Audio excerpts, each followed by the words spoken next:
The people back there said it's too loud. I said, it doesn't matter what they think. The sound guy said it was okay. Yeah, just remember to play it as quiet as you can. Yeah, I will. You'd be like Jim. Could you turn it down?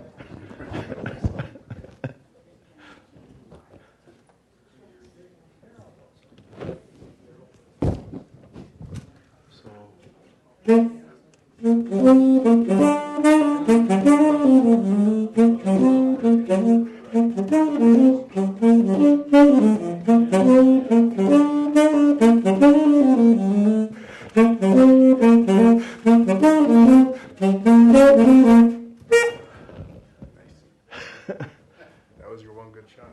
That was it. So remember, this will be the spotlight. All right. I can make the whole stage light if you want, but we talked more about just having this area right here. Yeah, that's fine. Great.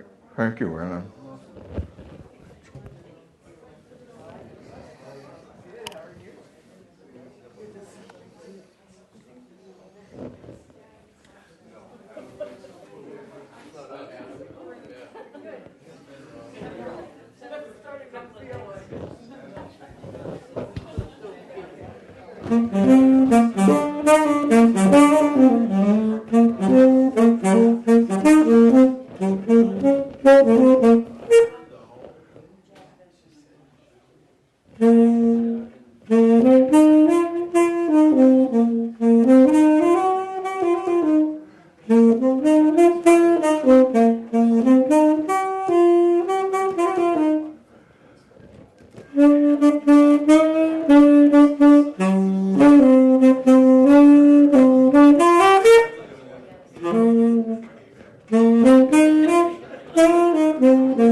Yeah.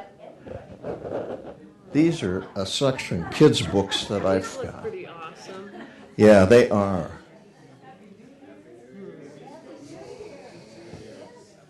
Different illustrators.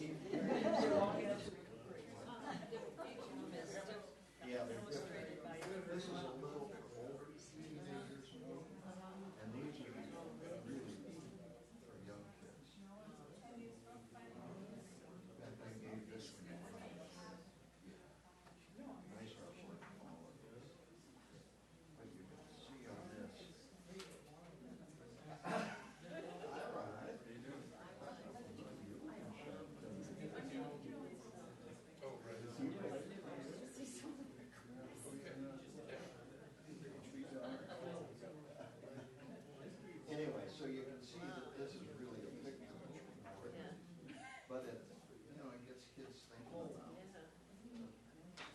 stuff.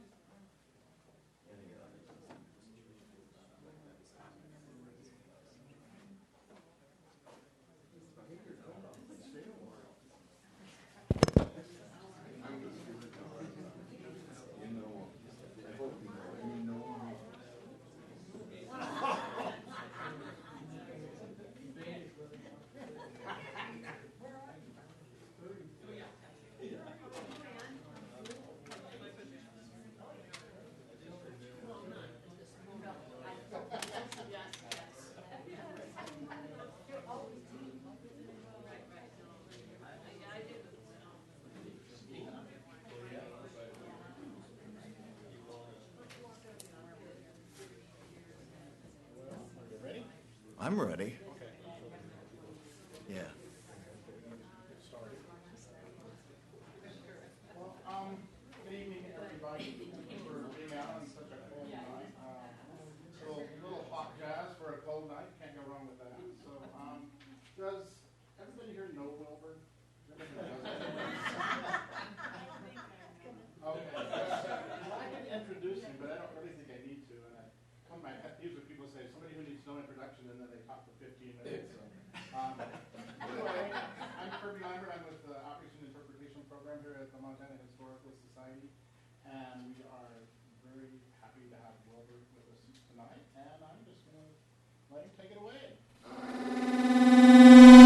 And Rex Stewart, all these guys are over in the corner, Dizzy Gillespie, all laughing. There we go. So it's hard for me to start this talk without turning on the microphone. Without playing a little music first, because that's really what this is all about. And what I'm going to talk about is jazz.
Is the same song played two different ways. The chord changes are to I Got Rhythm, which was the second song I played. The first song I played was Sonny Rollins' Oleo. And it's a good example and a place to start when we talk about jazz. Because jazz is a music of improvisation. I'm going to talk a little about where it all comes from. But I wanted to start out there because I Got Rhythm as a song, which was popular back in the 30s, became the basis for over 100 songs like Oleo that were based on those chord changes. And that's arguably where we get the words for, or the term called rhythm and blues. Rhythm, where the rhythm changes, rhythm chord changes from I Got Rhythm added with the blues. And that became what we now call rhythm and blues. Because if you could play the rhythm changes, which I just played for you, and you knew the blues scales, you could improvise over a whole bunch of music. So let me start out where all this began. And as my sound man and bass player, I might add. It really began in this country with a combination of melody and harmony from Europe, from the settlers who moved here from all over the European continent, whether it's the north or the south or the islands of the United Kingdom. And then added to that was the rhythms and the harmonies of Africa. People who came here as slaves at worst and at best as indentured servants, brought here against their will. But what they did bring with them was their sense of rhythm and harmony, and they even brought their knowledge of handmade instruments. And these are some typical handmade instruments from Africa, whether it's flutes or kind of a xylophone or drums and rhythm. That combined with the European music that the African people in this country heard as they were working on the plantations of America. So where did they come from? Well, they all mostly came from this eastern coast or western coast of Africa. And they went all over North and South America. You can see the numbers all over. In the U.S., 500,000. but in the West Indies, 4.5 million, and on down to 5 million in Brazil, 500,000 in Peru, Central America, 0.2 million, on and on. So it wasn't just in the U.S., but there were a lot of people brought into the West Indies, which is what really started the whole thing. The West Indies were where Columbus really landed. He didn't come to this continent until later. On that first voyage, he got as far as the West Indies. So this is just sort of depicting where all these people came from and how many there were when they got here. And they got here as slaves, and there's no way to sugarcoat that or make it nice and sweet, unlike things like movies, etc.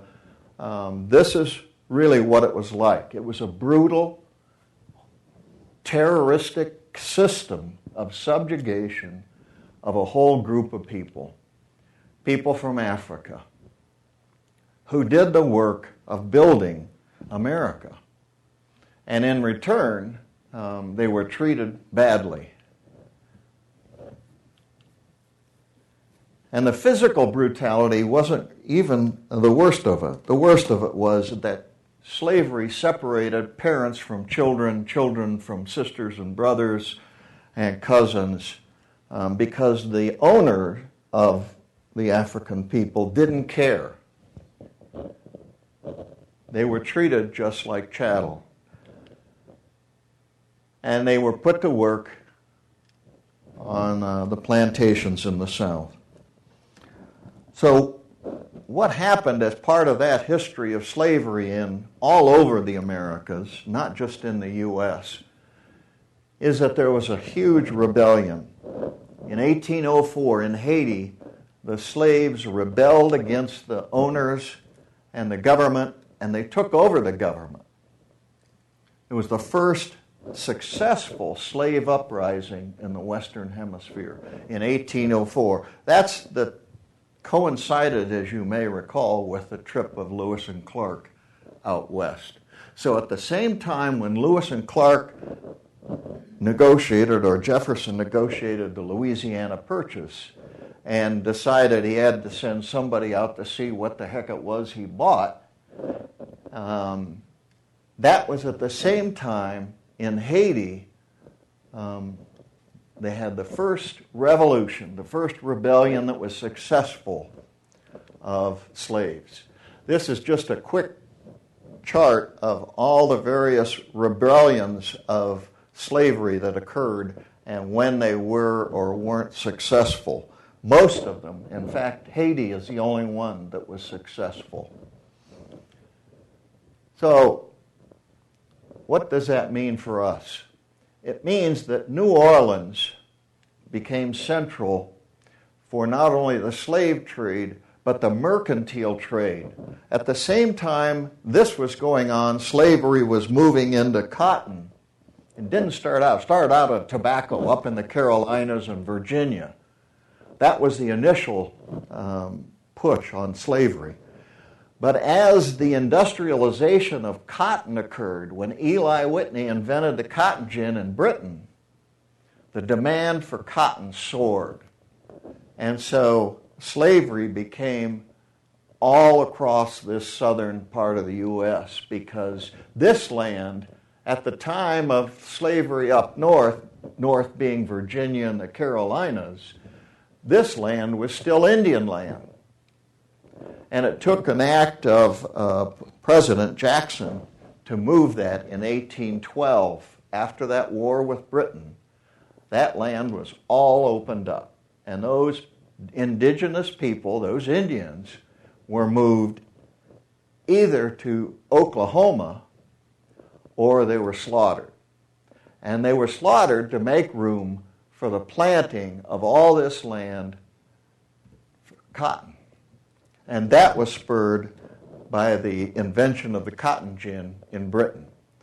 So we talk about New Orleans as the birth of jazz. And the reason that occurs is because New Orleans was a hub for trade north and trade south. South to the West Indies out this way, or to Europe, Britain, France, etc., and the steamboat going up the Ohio River could reach Pittsburgh.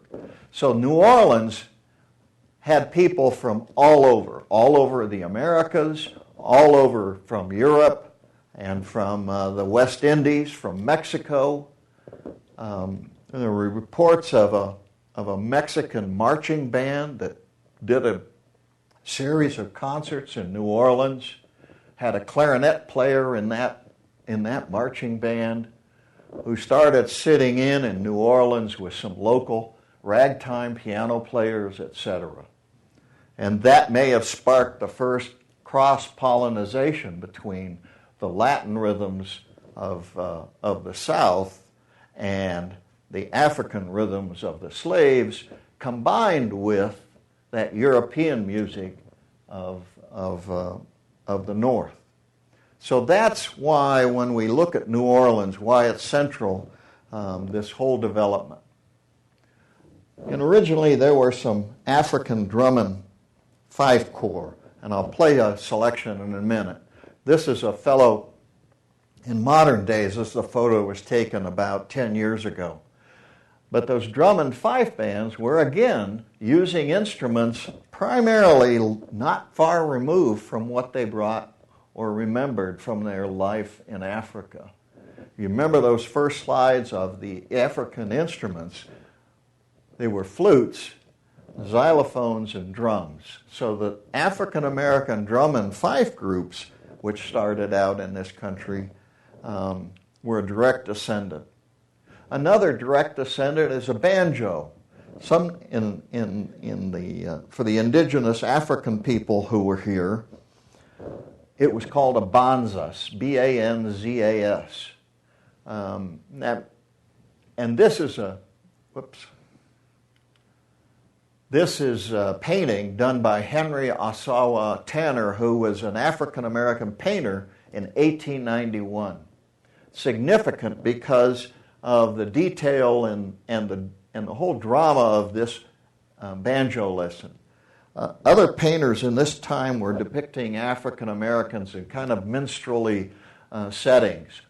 But this is clearly something else, this painting. And it's significant because he was the first recognized African American painter.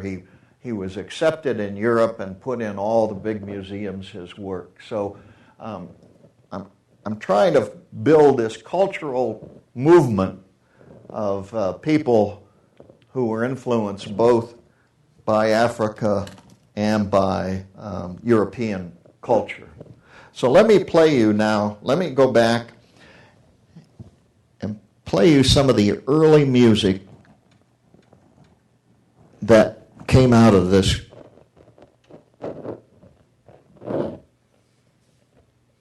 Hey, hey, boy, This is a field holler, where's your native home? which were work songs. Way down in Bottom, among a cotton and corn, among a cotton and corn, among a cotton and corn. Way down in Bottom, among a cotton and corn. First time I seen the boy sitting on that square. Next time I seen him, had his family there. I won't play more, but that gives you a flavor. That's a song that was sung as you're working in the cotton fields, picking the cotton. And it's, I just think that melody is pretty amazing. I'm now going to play the next step in this kind of progression to work songs, which is a little different than that field holler. Work songs were used by people to make the labor, the physical labor, easier. And to keep the rhythm going as they worked. Ain't got no mama.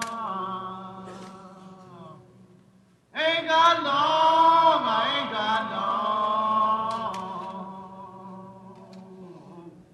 Lord, I ain't got long like the mother's home. Pray for me, oh mama. Pray for me, pray for me. Lord, I got a long hold over, I can't go free.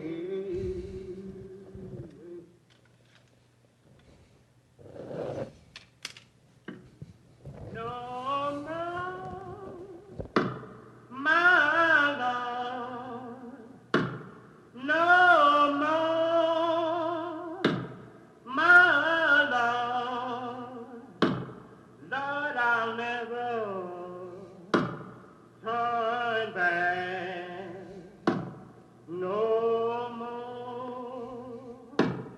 I found.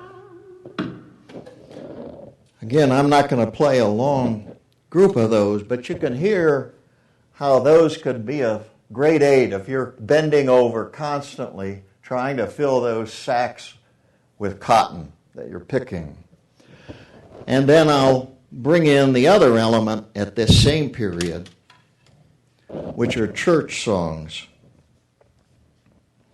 And these are some, by the way, those work songs were recorded by Alan Lomax when he made his forays for the Library of Congress recording folk songs in the South. So that was Alan Lomax recordings. And these are a series of religious songs out of Alabama. Gee's Bend, which is a bend in the river, and it's a wonderful exhibit, and there's a book, a follow-up from the folks in Gee's Bend. And the cover here is one of the quilts. They were known, African-American women made quilts of using traditional colors and designs. I'll pass this around, you can look at it. I'm just going to play a little music. This is from 1941, but I think it's pretty indicative of the style of church music that was used by African Americans in an early.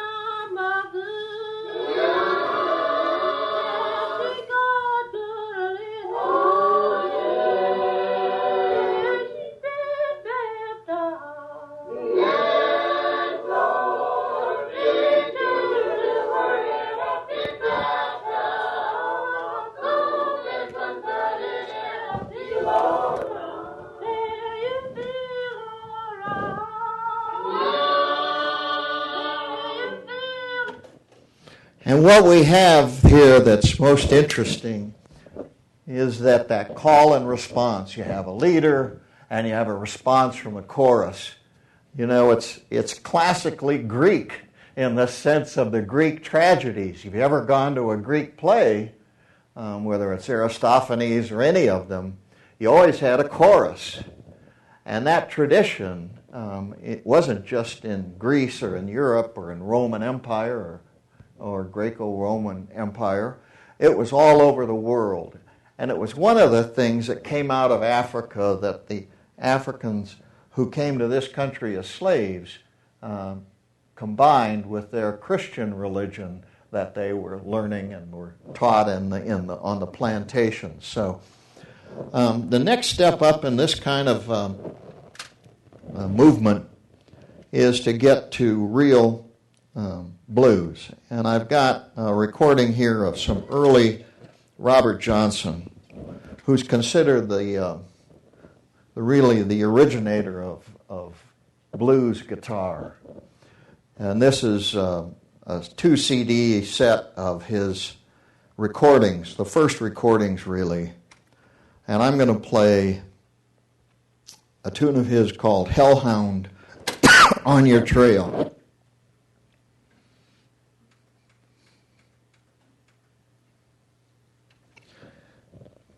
And then I'll play you a recording of the same song later in history.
So this is the beginning of instrumental blues.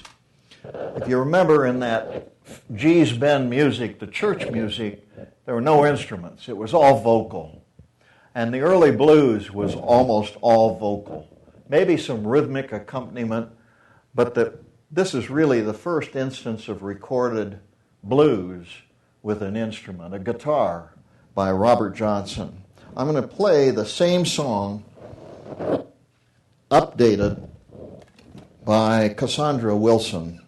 And she took Robert Johnson's song and, of course, added modern arranging and phrasing. But I think you can see that there are elements that made it from Robert Johnson to Cassandra Wilson.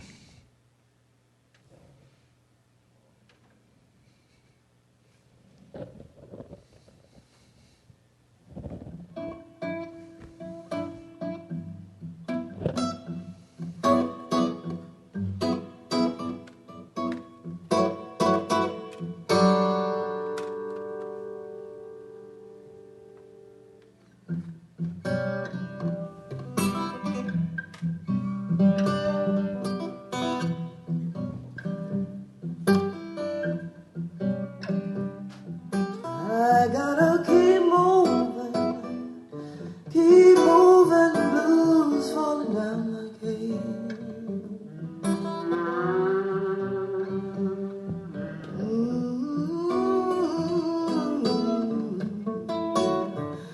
Blues falling down like hay. Please keep on wearing me. There's a hellhound on the tree.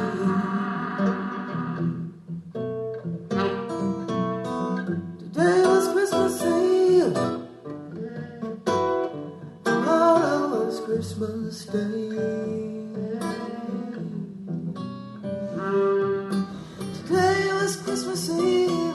Today was Christmas Eve. Tomorrow was Christmas Day.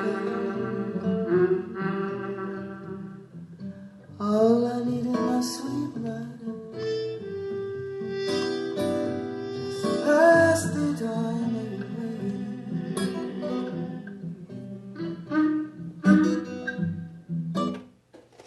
You know, she retained those elements from Robert Johnson in that song.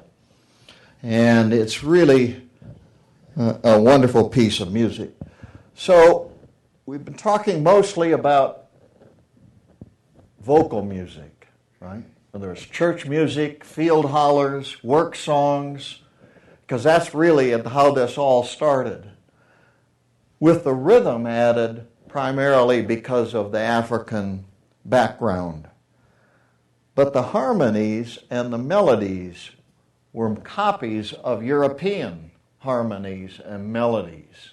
And that's why when we talk about jazz, of all these different cultural forces, if you go back and remember those slides of where all the African people came from on the west coast of Africa, that they came not just to the U.S., but all over the West Indies and South America and Central America and North America.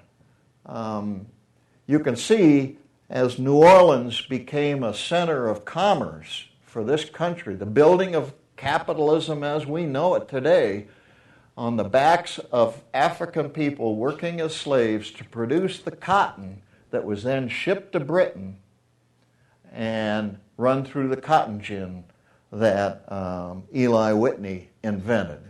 And that trade across from this New Orleans port to Great Britain and all of Europe is really what sparked that whole exodus to the southern states. Slaves originally brought into Virginia and the Carolinas were working on farms primarily, not plantations. They were working on tobacco farms, some large enough to be called plantations. But it was rarely more than an agrarian economy. By the time the cotton gin was invented, cotton became the commodity that changed that. And the slavery became second generation. The folks in Mississippi, the Alabamas, Georgia, Louisiana, and all the way over to Texas were folks who were born in the U.S. of African parents. So that changed a whole lot. Let me go back and show you this picture of the drum and fife. And this is a group called the Mississippi All-Stars. And it's traditional African-American drum and fife music. This is Otha Turner.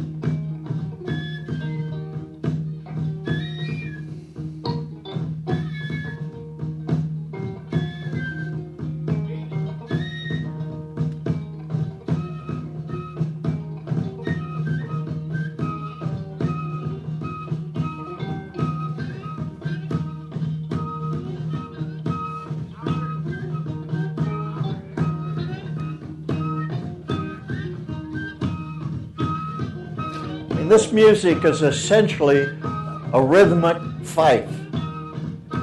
There's not a lot else to it. And this music is what the African people would do when they get to Congo Square in New Orleans.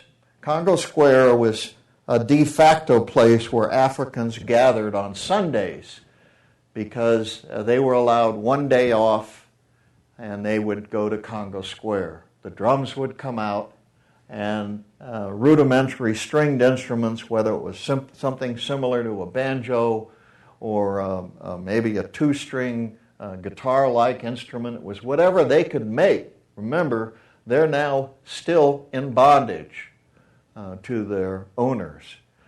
But they would gather in what became and designated in New Orleans as Congo Square. It was the largest collection of Africans in the country at the time.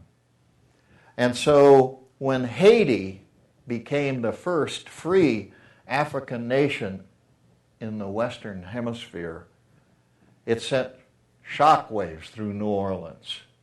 The fear of all those plantation owners that they too could face a rebellion.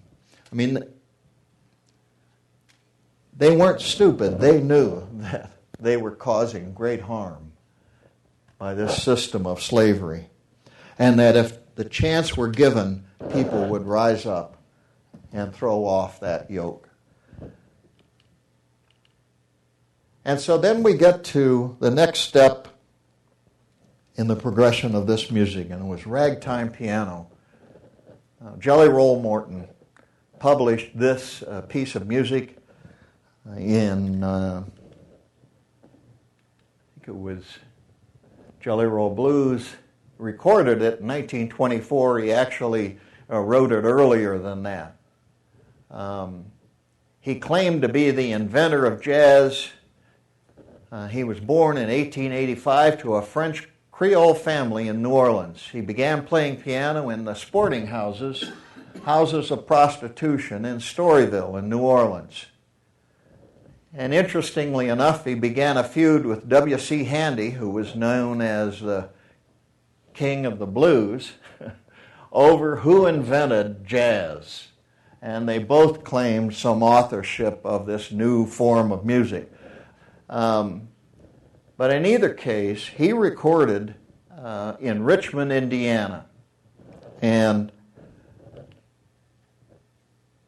here's a photo of W.C. Handy and his band.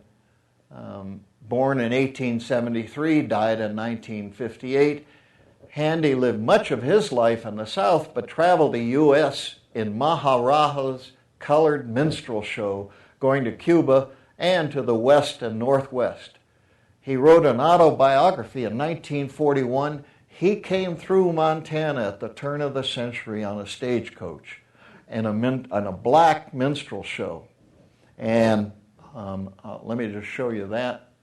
This is W.C. Handy playing the cornet. This is his autobiography, and I've put it on the screen for you to see. It says, "There was that night at Billings, Montana. We had been traveling through the Black Hills by stagecoach and had seen cowboys occasionally ride up to a bar and recklessly buy drinks for the house. By the time we reached Billings, Moxley was ready to show the natives something. Money flowed in large dimensions in that part of the country. You saw no nickels or dimes and few quarters in circulation. This did not intimidate Moxley. Empty of pocket and on his wits as usual, he set up the house and told Wild West stories. His poise had never been more magnificent. The crowd responded gleefully, and presently everybody was royally tight, and some blowing or winning dollars by the thousand. Eventually, the house made the mistake of presenting Moxley with a bill. Moxley showed surprise, but he was not too shocked to convince the bartender that instead of owing the house owed him a substantial commission for bringing in all the business." Then he goes on to talk about this trip. On the next page over, he talks about there was that night in Helena, Montana, when this very nimbleness proved to be a two-edged sword. Nobody complained too much. 3 sheets in the wind and tottering visibly on the stage, Billy began. When a Russian is smoking, he's thinking. When a German gets drunk, he's drinking. Several too realistic gulps and burps followed, and during the moment's pause, the people in the audience had to hold their sides to keep them from splitting. And he goes on and talks about this trip to Helena, Montana.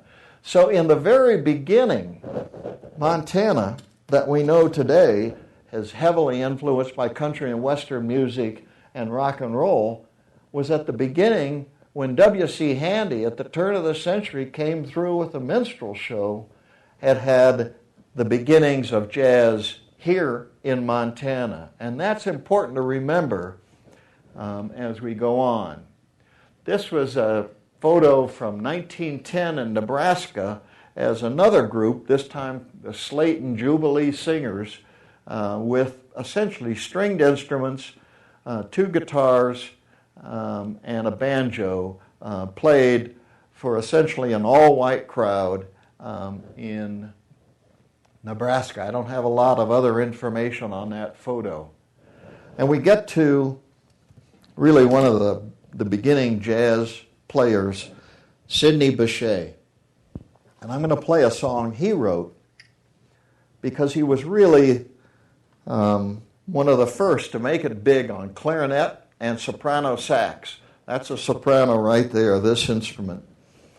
And Sidney Bechet left this country and moved to Paris because the racism and discrimination in this country was too much for him to take and bear. He just left.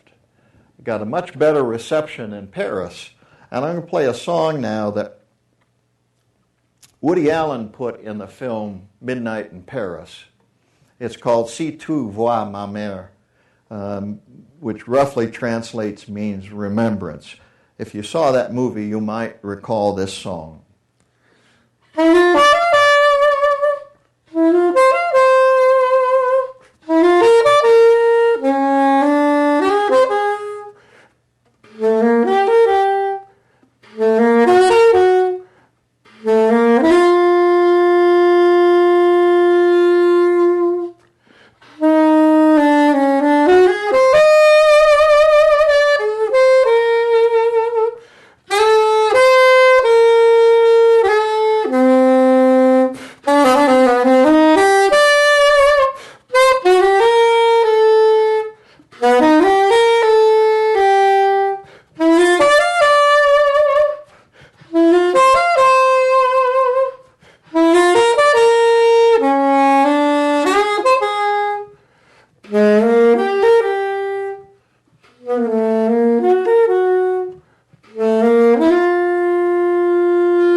Thank you.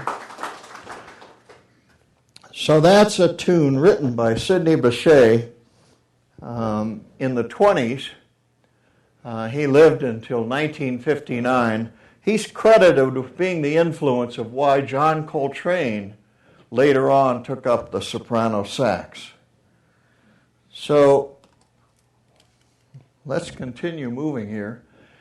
King Oliver is perhaps most well known today for this person right here. That's Louis Armstrong at a young age. And that's Lil Hardin, who later became Lil Armstrong. This was King Oliver's band. This is King Oliver on cornet. He and Louis Armstrong both played cornet back in that day. And they recorded together, not in New Orleans, not in Chicago, because they were black. They were Africans, African Americans, and they couldn't get recorded anywhere in the South, in New Orleans. They ended up in Richmond, Indiana.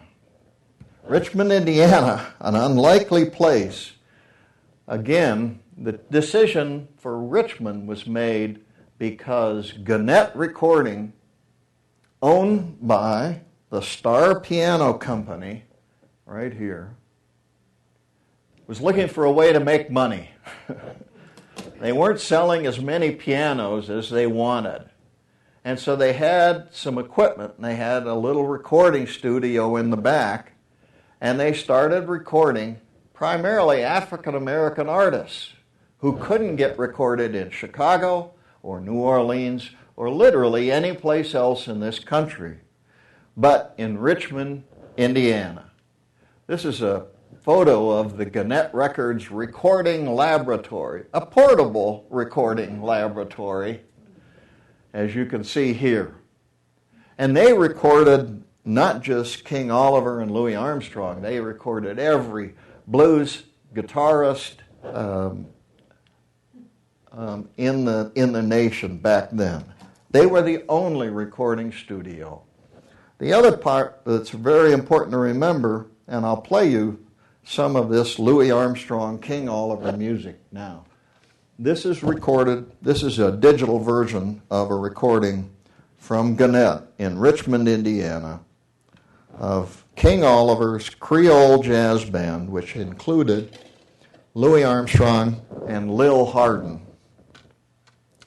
And let me start with almost any of them here.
All right. What's remarkable about that recording is there are no drums.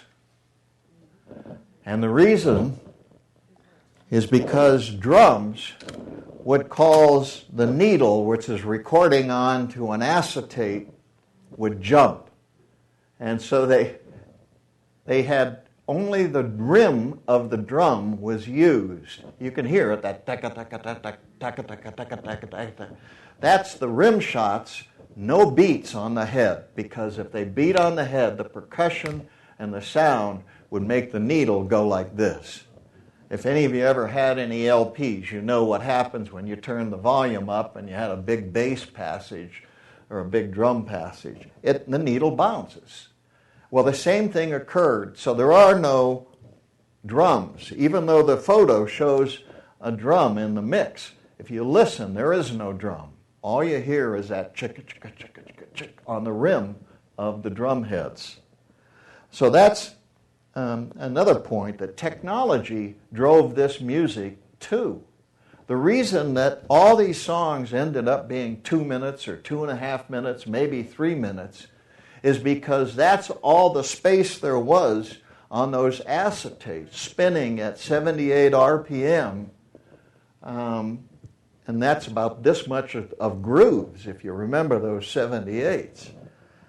And so you couldn't have a long song. And that changed later on, as I'll show you, when we get to modern jazz. And the reason it changed was technology changed. Suddenly, LPs came into vogue. You could have a whole side be 20, almost 30 minutes on an LP. You couldn't do that on a 78. 2.5, 3 minutes tops was all you could get. So all the songs were get in, get out, and that had an effect both on the music and the players. So let's keep going. This is just a shot of Ella Fitzgerald and Louis Armstrong. Here's another one. I like it because they're just in civilian clothes at a recording session, getting ready to do their thing. So jazz in Montana, it's really been here, as I mentioned, from the time when W.C. Handy came through in a black minstrel show. And this poster, which I picked up years ago in a secondhand store, and it's really one of my favorites cartoons.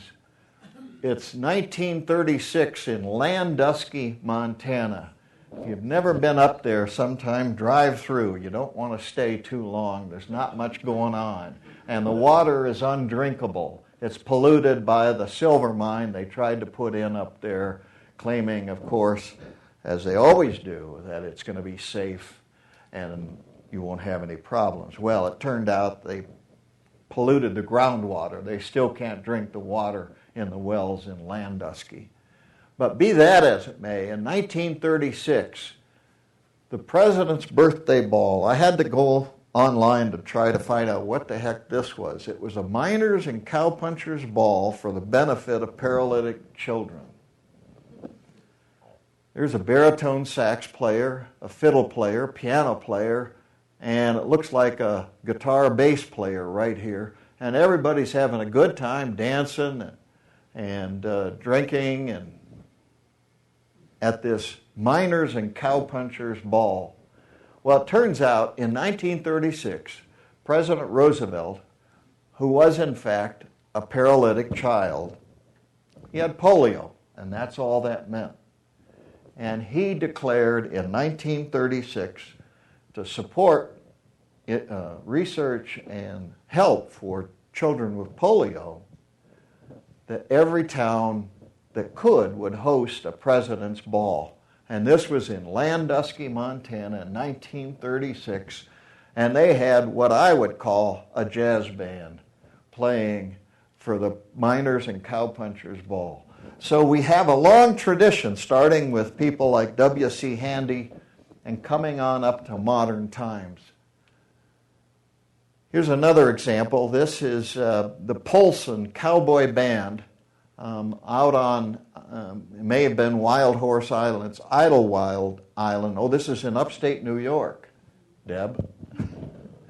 They went on a tour, and they dressed in chaps and cowboy hats and kerchiefs, and they were a swing band, Western swing band.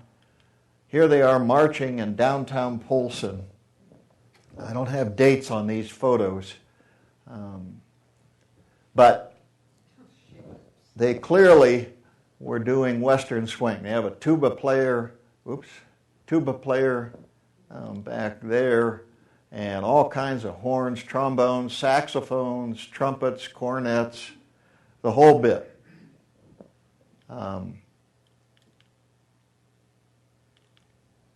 And then we get to really more modern times in Montana. The Ozark Club was an African-American club up in Great Falls.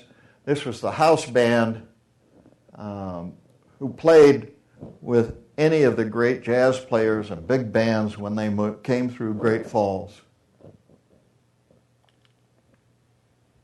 Princess Du Kanji, exotic dancers.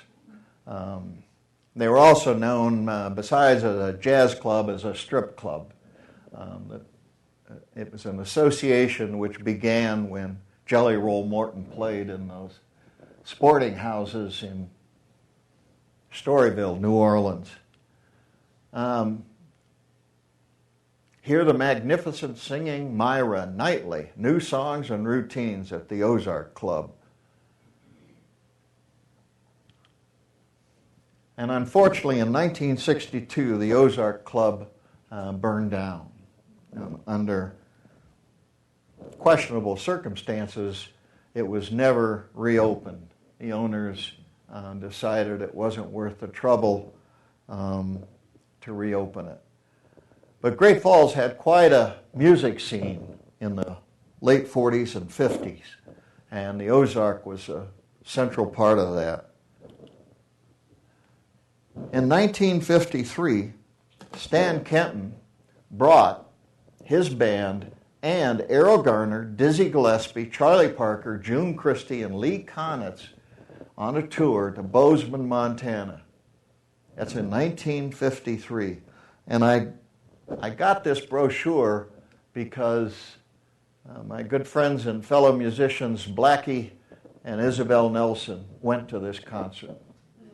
And they brought back this brochure and allowed me to make a copy of it.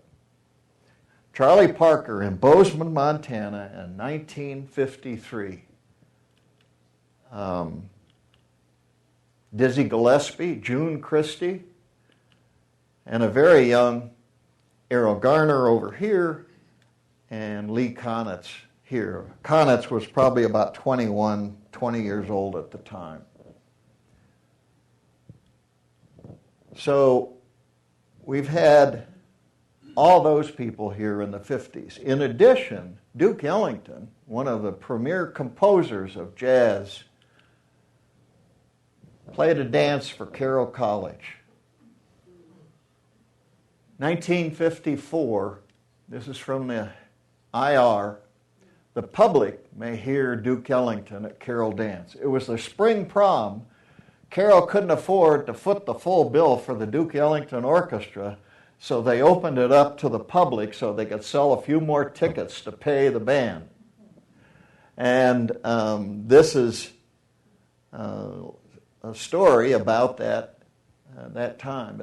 At a similar era in Billings, Charlie Barnett, who was known as king of the saxophone back then, came to Billings in 1949.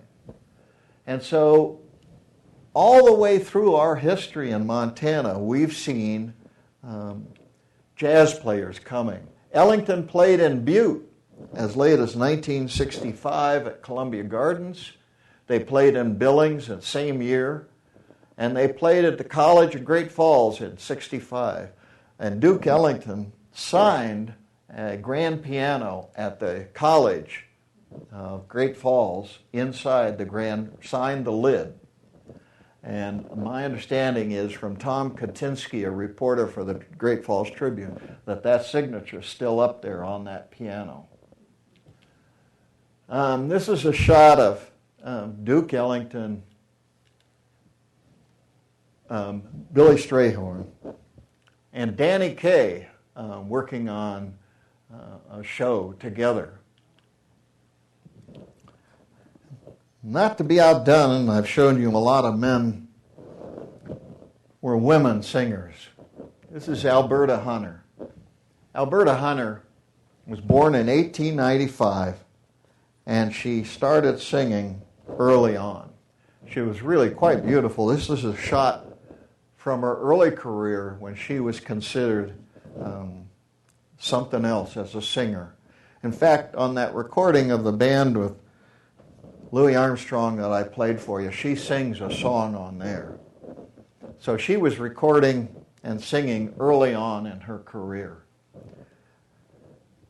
Like many African American women, her career hit a stall and she had to go to work at a day job. She became a nurse and worked 20 years, gave up singing completely, and worked 20 years in a hospital on the East Coast. And she was discovered in the 70s and by somebody who encouraged her to come back and sing again, and she did. This was a recording she made in 1979. I happened to get to see her when this album came out. It was such a popular hit in jazz. She sang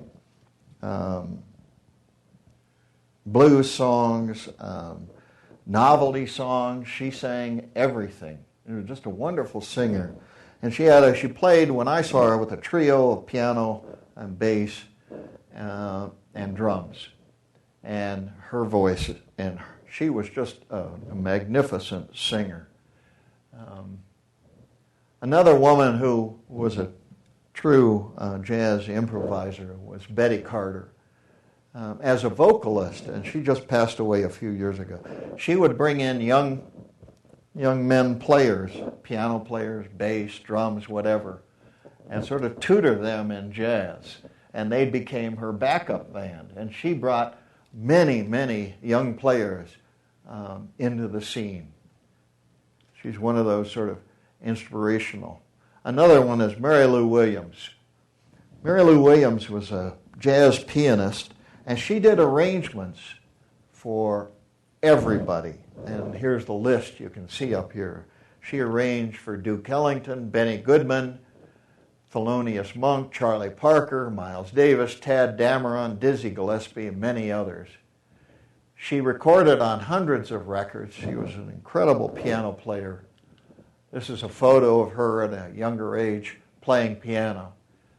And if you ever get a chance to hear any of her recordings, they're just wonderful.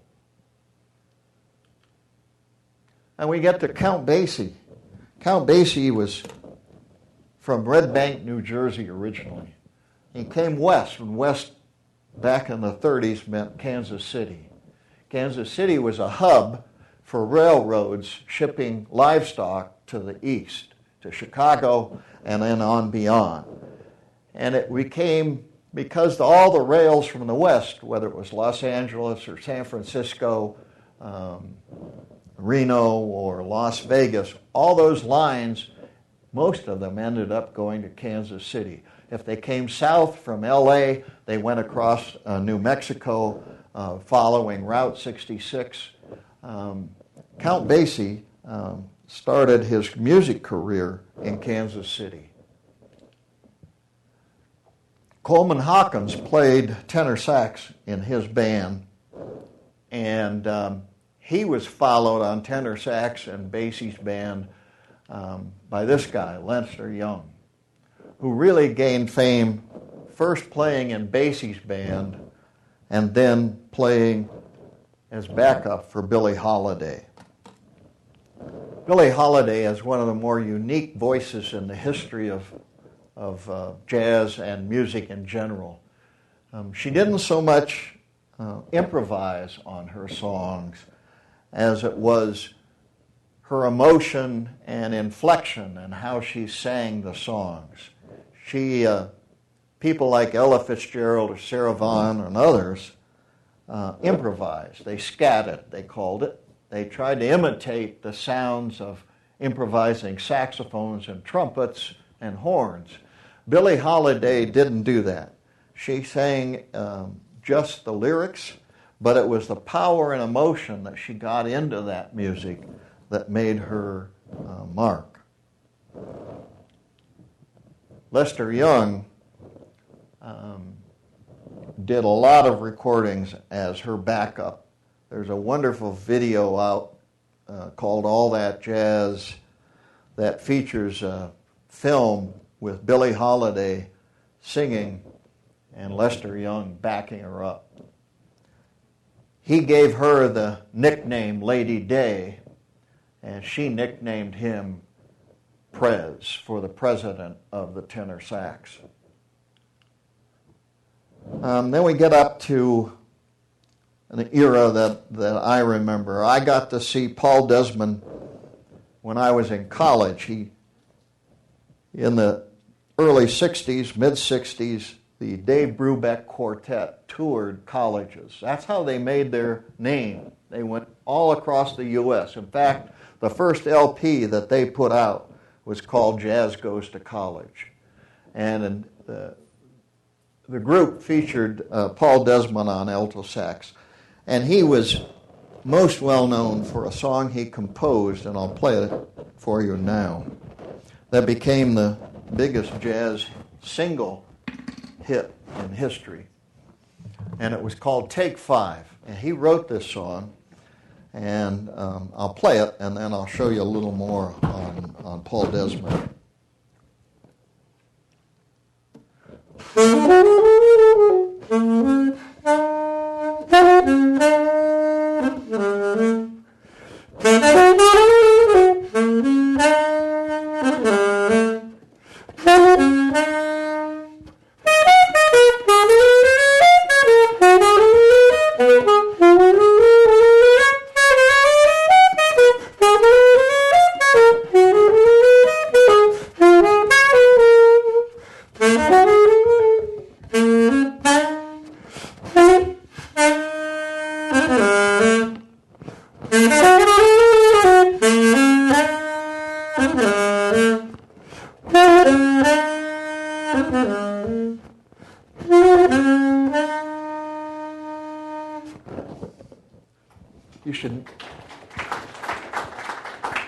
should never pick a saxophone up and try to play it without making sure the reed is wet before you put it in your mouth. That's just what I did. And it makes it very hard to play. All right, so Paul Desmond met Dave Brubeck in the Army. They were Army buddies during the Korean War. And when they got discharged, they had played together in a band in the Army. They decided to keep playing. This is some quotes that I like and gathered from Paul Desmond. I tried practicing for a few weeks and ended up playing too fast. Writing is like jazz. It can be learned, but it can't be taught. On take 5, it was never supposed to be a hit. It was supposed to be a Joe Morello drum solo. Take 5 became the largest selling jazz single in the history. So it's a significant point. We get to Miles Davis. What's unique about Miles and his contribution to the history of jazz was not just his playing, which was outstanding, but it was his composing and his ability to pick other players to put in his band. He was a great innovator in jazz, and he would pick people whose personalities and musical styles worked well together. He had an uncanny ability to pick out people who he could surround in his band, and they would just blossom. People from Herbie Hancock, Chick Corea on keyboards, Stanley Clarke. I mean, a whole list of those keyboard players who've gone through Miles's bands.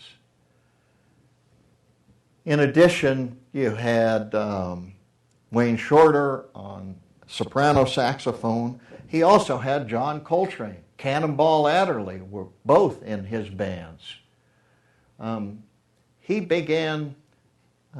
grew up in East St. Louis, Illinois, across the river from St. Louis. His father was a dentist, and that gave him sort of a middle-class upbringing in East St. Louis, which was a black community outside of St. Louis. And he got to Juilliard after high school.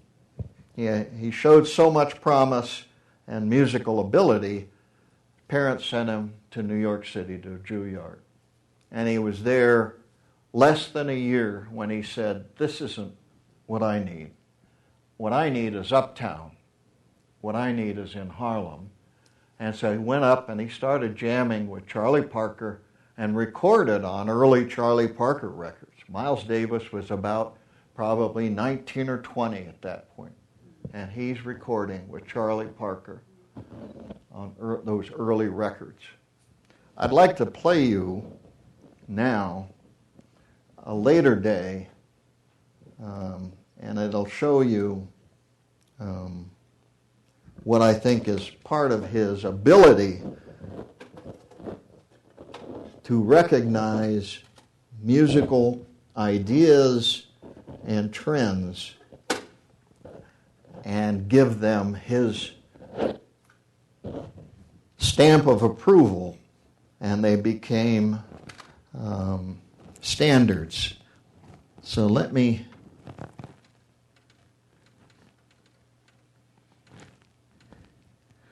this is a later day Miles Davis. This is from a tour in the late 80s.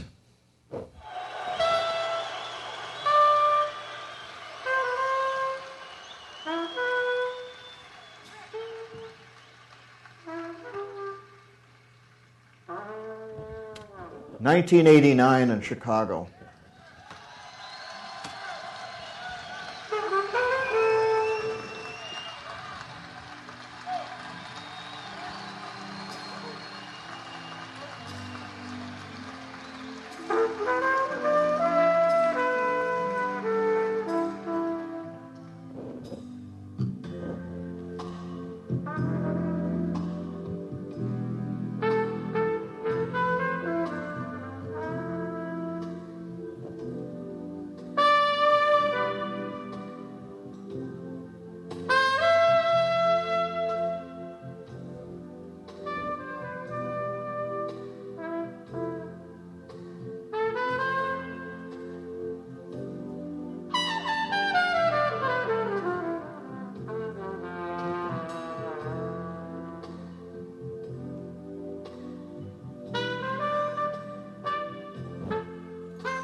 You know what song that is, Judy? Yeah, that's right.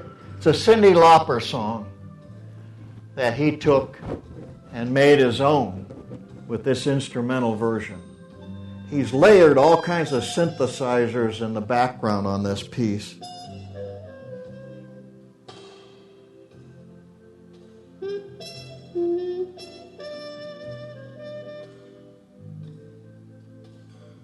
To me, I just think that him grabbing that song and making this treatment to it is genius. There's no other way to describe that. I mean, there was nobody else around at that time who did something that radical, to take a rock and roll song from a whole different genre and make it his own.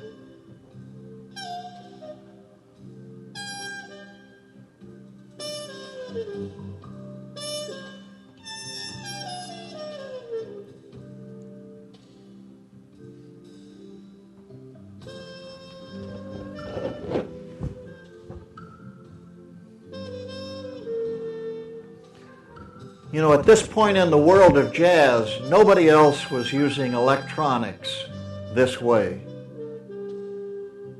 And he legitimized their use for a lot of people who have come since then, whether it's hip-hop or jazz or rock and roll. They were all influenced by him making this kind of a turn in the music.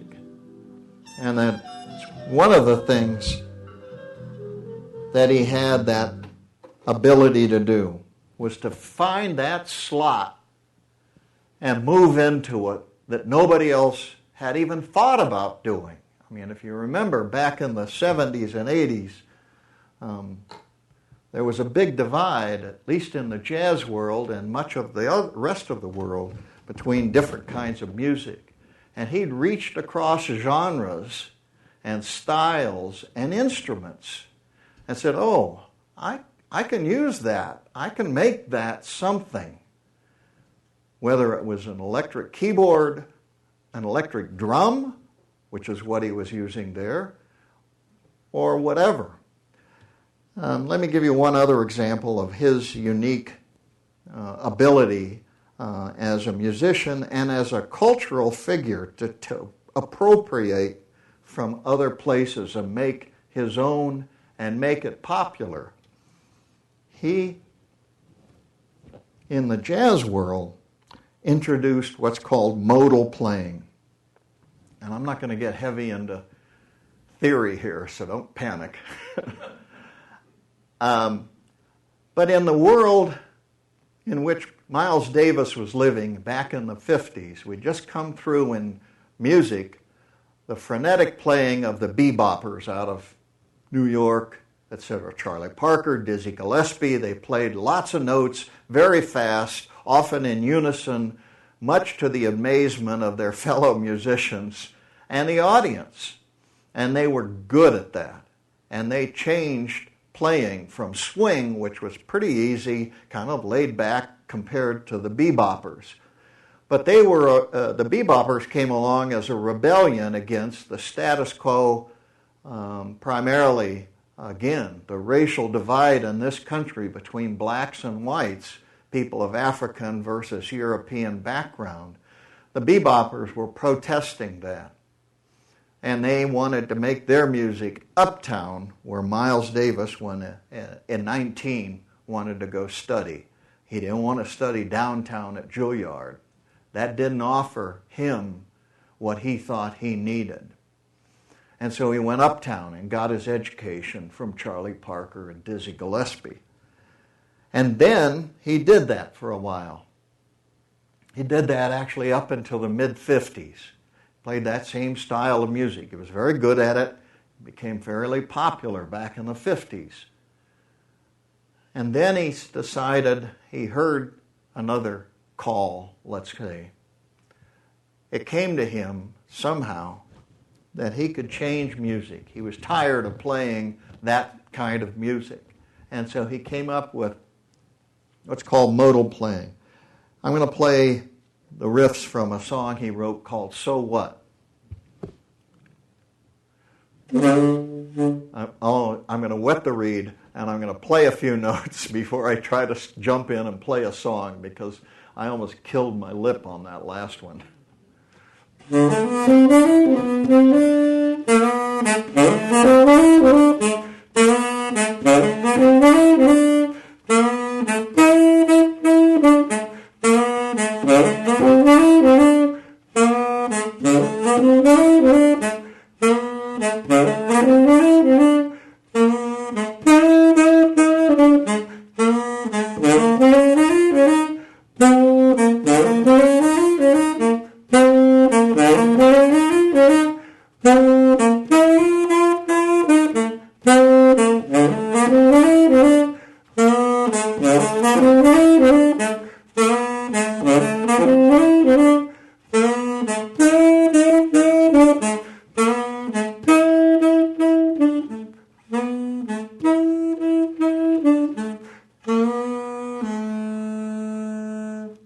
So that's So What? And what's unique about that, when you listen to that song, there's only one chord change in the whole song. And that's a total reversal of everything that had come before it. Up until then, all the songs had multiple chord changes. That's how the music kept moving. They'd change chords. They'd play in a different key, etc., etc. Miles came along and said, I'm tired of doing that. I've got another idea. And his idea was, I'm going to play in scales. And there's only two scales in that song. There's the first scale. And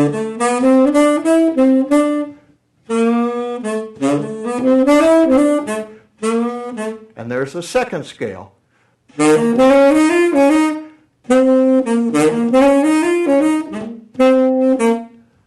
And that's it. And he repeats those over and over and allows then the soloist to improvise a whole different body of work over those simple chord changes. And that was a major, major change in the music. And so a number of reasons, but certainly his ability to change his own playing, his ability to grab parts of the culture from outside his view, the best being Cyndi Lauper's Time After Time, and make that his own.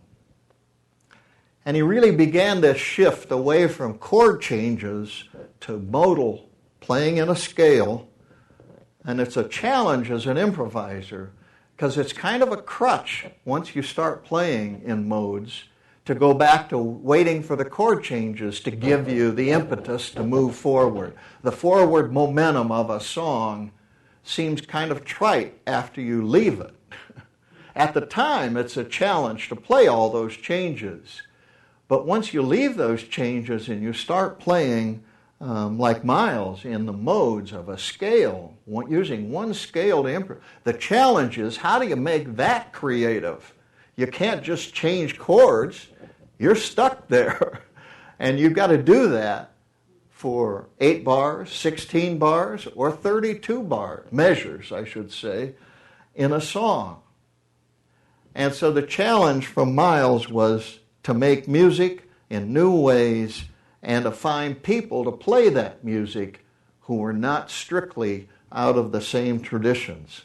He's notorious for saying, I don't want to hear that. Don't play that. You played that the last time. I want to hear something new.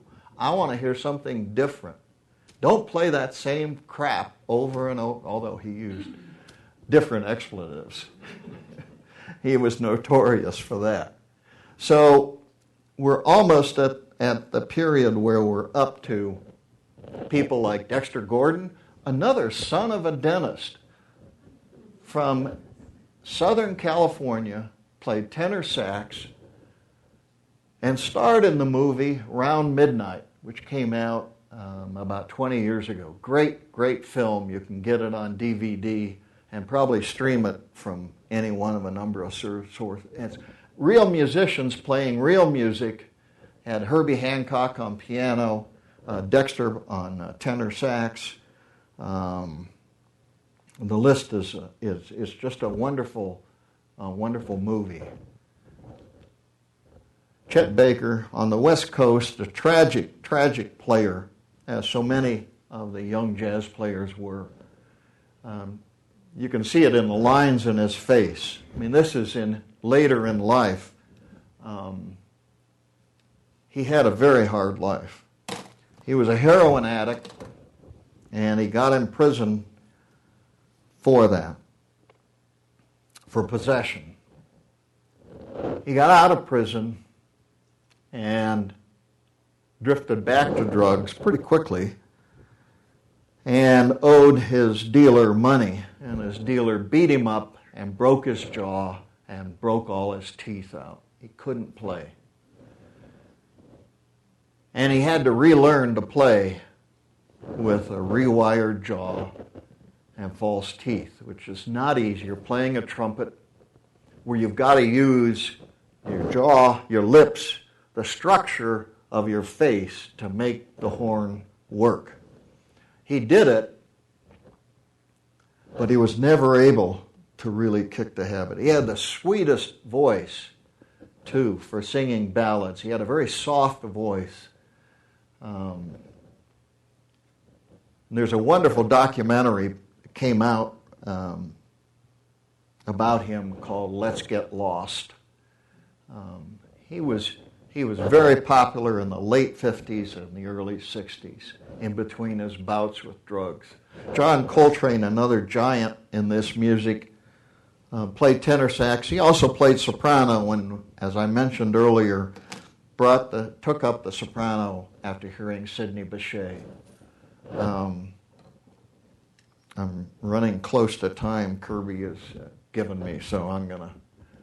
Stan Getz, another great tenor sax player. He's a person who really brought sambas and bossa nova to this country. He was down in Brazil and played with the João Gilberto and Jobim, the two biggest composers of bossa nova and sambas from Brazil. This album was wildly popular in 1964 and is still considered standard. Songs like Girl from Ipanema, Wave, Blue Bossa, all of these came out of this movement of Getz bringing back these Brazilian guitarists and piano players to this country and making it popular with Americans.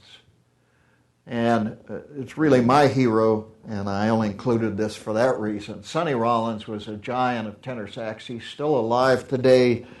He's not playing anymore. He has congestive problems. But he played, I last saw him in San Francisco, I want to say about 5 years ago. And he was playing full bore. He did 2-hour concerts, no break, playing the tenor sax, and toured forever. He's now in his late 80s, almost 90. I think he's 88 now. When I saw him, it was 85. This is a picture. He went out west, recorded with a bunch of West Coast musicians. And so he had this photo taken, which I think is a great photo. It's out in the deserts of California, Nevada. Might even be in Joshua Tree Park. But it's they gave him a prop, a holster, and some bullets, and his tenor sax, and a big hat. And they called the album Way Out West. It was recorded in L.A., so it's not really looking like this. But it's a great album cover. And so that's it. That's my presentation. I'd be glad to answer any questions you have. I have a whole bunch of books up here, and if I had time, I'd show you the video. This portrait is an amazing photograph, and if you have time to come up and take a look at it. This was made in 1955, Brendan? 58. By a young photographer in New York City named Art Kane. He was on assignment for Esquire magazine. Esquire wanted to do a feature story about jazz, and they told this young photographer who had never published a photograph before, we want you to go up to Harlem and take a picture of however many jazz people you can find, line them up somewhere up there, and take a photo that we can use in our special magazine about jazz. And so it's a great documentary, and I was hoping it might have some time. But if you ever see, it's called A Great Day in Harlem, and it's about the making of this photograph. There are some 8mm tapes done by one of the other artists shot that day, so you can see actual footage of the making. This is, I'm sure, available on Netflix or Amazon. And if you have a chance, be sure and watch it. But they got everybody up in Harlem on a brownstone step, and I could go through and pick them out, but I'll show you just a couple. Thelonious Monk here wearing this white jacket. Behind him is Lester Young in a pork pie hat. This is Count Basie sitting down here on the curb with these. These are just neighborhood kids who were hanging out and sat down when all these, Marion McPartland, Mary Lou Williams, they're all here. It's an amazing photograph, and the story is just phenomenal. So if you get a chance, you can, I'm sure, find it online or stream it. A Great Day in Harlem, it's called. And it's a one-time event for Esquire magazine. So that's it. There are some other books up here. Oh, the other one I'll mention is Jim Todd, a wonderful artist over in Missoula. Had a show at the Holter a few years ago. He does incredible woodcuts, primarily of jazz players. He grew up in Great Falls, and he and his brother went to the Ozark Club when they were younger, up in Great Falls. And you've got some paintings, right, Kirby? Here, of Jim Todd painting and woodcuts. He taught at the university. When I first lived in Missoula, which was about 1972, I met Jim, and he and I became friends then. But he was teaching in the humanities core program at Missoula. But he's an incredible artist, and this is a book of his. So that's it. If you have any questions, I'd be glad to answer them.